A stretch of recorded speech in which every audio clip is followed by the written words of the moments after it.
If you've ever wondered, am I behind or is the entire US economy quietly speedrunning its downfall? Well, today we are settling it for sure because the 2025 economy is basically just like a split screen gameplay footage where tech companies are getting level 99 mafia boss and your regular everyday American are stuck punching trees like they're Minecraft survival mode. So today we're going to break down the data that nobody likes to talk about, the new definition of a recession, and whether or not the US is low key already in one right now, but they just won't admit it. So, a quick disclaimer is, of course, as always, I'm not a financial advisor. I'm basically just a talking spreadsheet with Wi Fi. So, do with that what you will, and we'll get on with the video right away. And the first thing that we run into whenever we jump into wanting to explain this is the definition problem. Long, long ago in a galaxy far away, recession meant something different. Recession had a different kind of definition.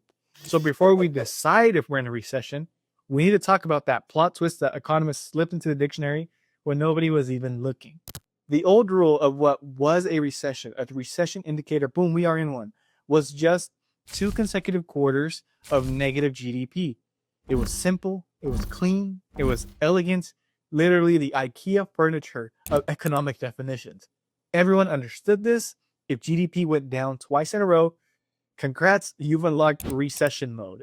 But the new rule, the one that economists use today in real life, according to the National Bureau of Economic Research, or NBER, a recession is defined as a significant decline in economic activity spread across the economy lasting more than a few months. So the TLDR of all that is basically just, it's complicated.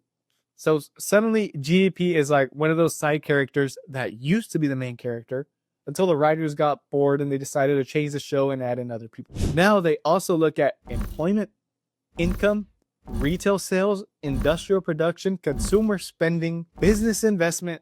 They basically look at everything. All they just need is your horoscope so they can get the full picture.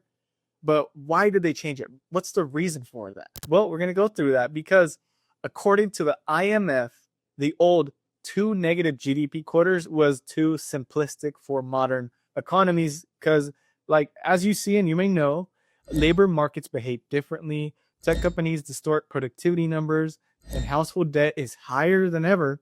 So the economy became like a Rubik's Cube. So they just retired the old, just look at the GDP approach.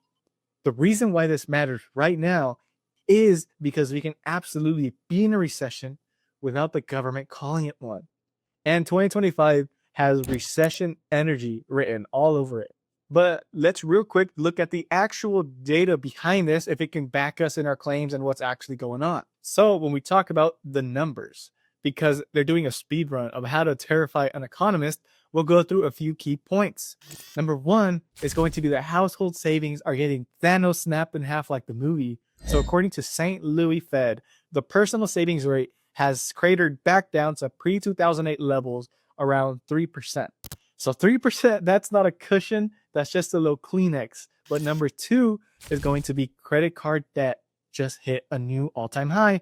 And it's expected that credit card debt will continue to increase as more people become eligible for credit cards and turn 18 and blah, blah, blah. But according to the Federal Reserve quarterly household report, we just crossed $1.3 trillion in credit card debt, and that's the highest ever recorded.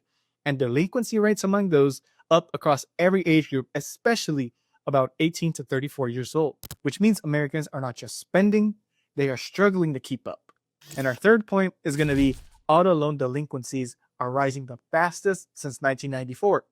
So according to Moody's Analytics, auto delinquencies among borrowers under 40 are at a 30-year high. Yeah, that's not a soft landing. We ran out of a runway landing. And number four is going to be that rents are at historic highs. Maybe you've seen this on Zillow or properties across you and next to you, but the median rent in the US passed $2,050 according to Zillow. And vacancy rates are also tightening. So let's be honest, you can't save half of your income if you're living somewhere with questionable drywall and leaks and other stuff that you just need a plan around. But number five is going to be that real wage growth is basically flat. So yes, wages are up technically, but inflation ate the rise like a midnight snack. Real wage growth is hovering near zero according to the BLS. This brings us to a two Americas problem because it feels worse than the data might say. So here's where the things start to get a little weird. In my previous video, I covered how we're living in a K-shaped economy, where in a K-shaped economy, basically the big nutshell TLDR for this is that the top half of a K that's going up means big tech, Amazon, Nvidia, Apple, their profits are exploding, they're printing money, Apple's rebounding, S&P 500 is at all-time highs, but the bottom half of the K represents everyone else, just like you and me, where we are speed running frugality. See, restaurant chains are reporting pullbacks in consumer spending, consumers trading down, SNAP benefits are being stretched thin, and low income households seem to be tapped out. So it's literally two economies stacked on top of each other. And guess which one is the one that Wall Street listens to? Where does the big money go in all this? Does it go to the bottom half of the K? Absolutely not. It goes to that top half of the K. So a good way to think about how they're measuring all this is that basically because not everything collapses at once, the NBER won't label it. It's kind of like, imagine your house is on fire in 3 different rooms, and the fire department says, well, you know what, call us back when it reaches the rest of the house, and then we'll consider it a crazy fire. So here is the central question where we look at all the data. We're going to go through it one by one like a checklist. So rising delinquencies, check. Falling real wages, check. Weakening consumer spending, big check. Slowing job growth, check. Middle class strain, check. And GDP is still positive. Okay, that one's barely a check. Okay, so I guess technically we're still good on that. So the big question, are we in a recession? Well, here's my answer based on all the real data that we just saw, and there's a lot more that we didn't cover. But if we were using the old definition, yeah, we would already be in a recession, full stop, no doubt about it. But with the new definition, we're in what I mean, somewhat of a recession. I'm just going to keep calling it the Gen Z recession like I did in my other video. It just makes sense. A lot of things are Gen Z fueled these days. It just sounds right. The Gen Z recession, where everything feels bad, wallets are getting squeezed, and the bottom 70% are taking the hit. But the official scoreboard still says soft landing. So we're not in a collapse, we're in a slow structural grind.